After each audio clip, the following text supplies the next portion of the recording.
திருமணம்னு எடுத்துக்கிறோம். அந்த திருமணம் வந்து சரியான காலகட்டத்தில் தான் நம்ம பண்றோமா? அப்படிங்கிறதையும் முதல்ல தெரிஞ்சுக்கணும். சரி, இப்போ திருமணம் நான் சரியான காலத்துல தான் பண்றேன்னா, நான் எப்படி தெரிஞ்சுக்கிறது? ஒரு சிலருக்கு வந்து பார்த்தீங்கன்னா, 7ஆம் பாவக அதிபதி போய் 8ல இருப்பாங்க. ஸோ 8ல இருக்கும்பொழுது, நான் வந்து இப்போ பிரச்சனைக்குரிய சூழலா இருக்கே, நான் வந்து திருமணமே பண்ணக்கூடாதா? அப்படின்லாம் கேள்வி இருக்கும். அந்த மாதிரி காலகட்டத்தில என்ன பண்ணணும்னா, நீங்க பெண் பார்க்குறீங்க அல்லது உங்களுடைய பார்ட்னர் வந்து நீங்க சூஸ் பண்றது வந்து பார்த்தீங்கன்னா, ரொம்ப தூரமா இருந்து நீங்க ஒரு அலைன்ஸ் வந்து நீங்க ஃபிக்ஸ் பண்ணலாம்.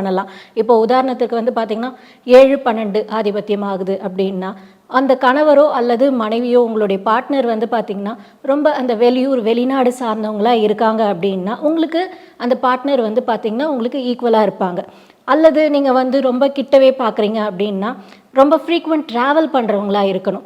ஸோ இந்த மாதிரி இருந்ததுன்னா, வீட்டுக்குள்ள உங்களுக்கு பிரச்சனைகள் வந்து அதிகமா ஏற்படுறதுக்கான வாய்ப்புகள் ரொம்ப குறைவா இருக்கும் அப்படின்னு சொல்லலாம். அதேபோல அது வந்து 7, 12 சம்மந்தப்பட்டுச்சுன்னா, வெளியூர்ல வந்து ஒரு பெண் அல்லது கணவர வந்து நீங்க தேர்ந்தெடுக்கிறது அப்படிங்கிறது ரொம்ப உங்களுக்கு ஈக்குவலாவும் இருக்கும். அது வந்து உங்களுக்கு காம்பன்சேட் பண்ணும் அப்படிங்கிறது. இது வந்து ஒரு பரிகாரமாவும் நீங்க எடுத்துக்கலாம். அடுத்ததா வந்து பார்த்தீங்கன்னா, சரி நான் இப்போ ஒரு வீடு கட்டணும்னு ஆசைப்படுறேன் அப்படின்னும் பொழுது, அந்த வீடு அப்படிங்கிறது நீங்க கட்டத்துக்கு உண்டான சூழல் இருக்கா அப்படிங்கிறத முதல்ல தெரிஞ்சுக்கணும். இப்போ 4ஆம் பாவகம்ங்கிறது தான் வந்து நீங்க ஒரு சொத்து வாங்குறதா இருந்தாலும் சரி, வீடு கட்டுறதா இருந்தாலும் சரி, வாங்குறதா இருந்தாலும் சரி 4ஆம் பாவகம்.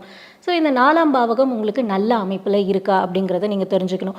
ஸோ 4ஆம் பாவக அதிபதி வந்து போயிட்டு இப்போ 11ஆம் இடத்துல இருக்கார் அப்படின்னா, நான் வீடு வாங்குறேன், எனக்கு லாபம், மகிழ்ச்சி எல்லாமே தானே வரும் அப்படின்ட்டு நிறைய பேர் நினைப்பீங்க. அப்போது என்ன ஆகும்னா, அந்த வீடை வாங்குவீங்க, லாபம், மகிழ்ச்சி இந்த மாதிரி ரெட்டிப்பு சந்தோஷம் இது எல்லாமே வந்து பார்த்தீங்கன்னா, ஒரு தடையாக மாறிடும் உங்களுக்கு அப்படிங்கிறத சொல்லலாம்.